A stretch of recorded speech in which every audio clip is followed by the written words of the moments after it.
Good evening students. आप लोग कैसे हैं? उम्मीद करते हैं कि आप लोग काफ़ी अच्छे होंगे। इस लॉकडाउन में आप लोगों की कैसी चल रही है पढ़ाई लिखाई? उम्मीद करते हैं कि आप लोग की पढ़ाई लिखाई भी अच्छी चल रही होगी। देखिए, हालात कुछ भी रहे लेकिन हमें पढ़ाई लिखाई करनी है, क्योंकि वक्त ऐसा नहीं है कि एक जैसा हमेशा रहेगा।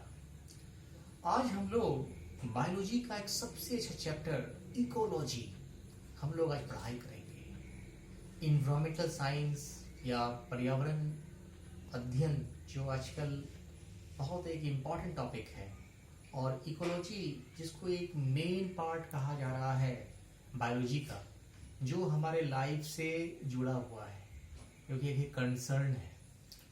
तो इकोलॉजी का मतलब क्या होता है, इकोलॉजी क्या है, आज हम लोग उसके बारे में बहुत अच्छे से पढ़ाई करेंगे। विदाउट टेंशन, विदाउट किसी किस्म के किसी तनाव के बिना आप लोग समझिए आसानी के साथ। Okay, ecology. ऑर्गेनिजम्स, कोई भी जीव जो होते हैं, इन्वायरमेंट से, उनका पर्यावरण से क्या संबंध होता है, या पर्यावरण में मीन्स द इन्वायरमेंट में कोई भी जीव किस तरह से रहते हैं। इन्वायरमेंट ही किसी जीव का उसका आवास होता है। इसका मतलब जब किसी भी जीव के आवास की स्टडी करते हैं, that means ecology. Ecology means study of house, किसी भी के घर का अध्ययन करना। जैसे कोई हमारे घर का स्टडी कर रहा है कि हमारा घर कैसा है, हम घर में कैसे रहते हैं, हम कैसे खाते पीते हैं।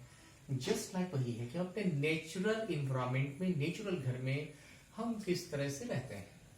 जैसे ऑर्गेनिजम्स, एक ऑर्गेनिजम्स का इन्वायरमेंट से क्या संबंध है, what is the relation of organism with their environment. तो study of organism with relation to environment is called ecology.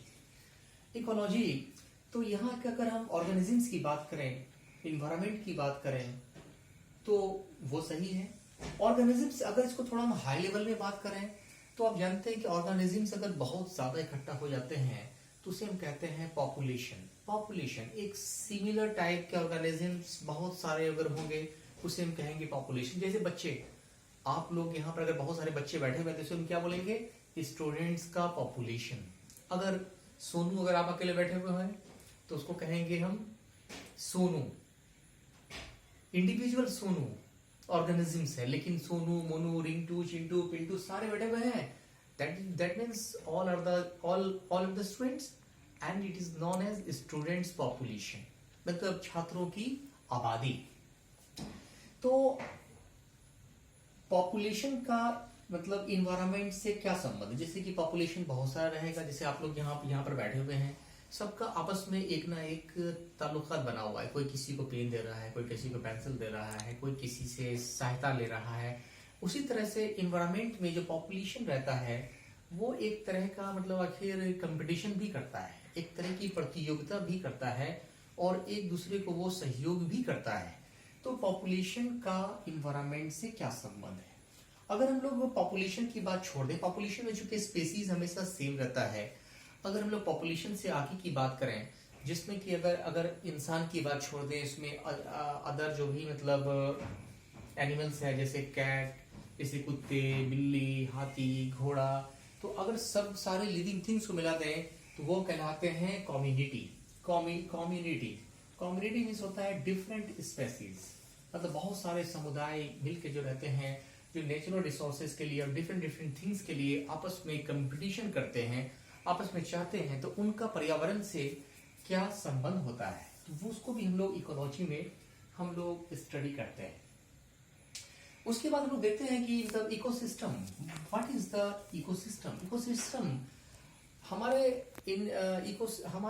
Ecology में दो तरह के कंपोनेंट पाए जाते हैं, बायोटिक और एबायोटिक। बायोटिक जितने लिविंग थिंग्स हैं, जानदार चीजें हैं, वो उसको हम कहते हैं बायोटिक कंपोनेंट।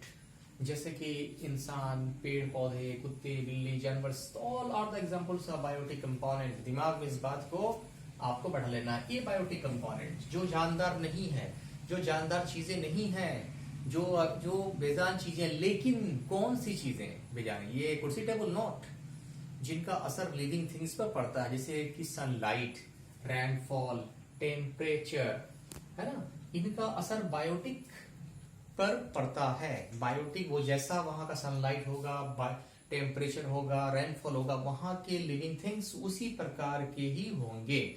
तो वहां पर एक इकोसिस्टम बनाते हैं। जैसे आपका रेगिस्तानी एरिया हो, जिसे हम कहते हैं डिजर्ट, ट्रॉपिकल रेन फॉरेस्ट, जहाँ की बारिश हमेशा होती रहती है, वहां डिफरेंट टाइप का इकोसिस्टम वहां पर होगा।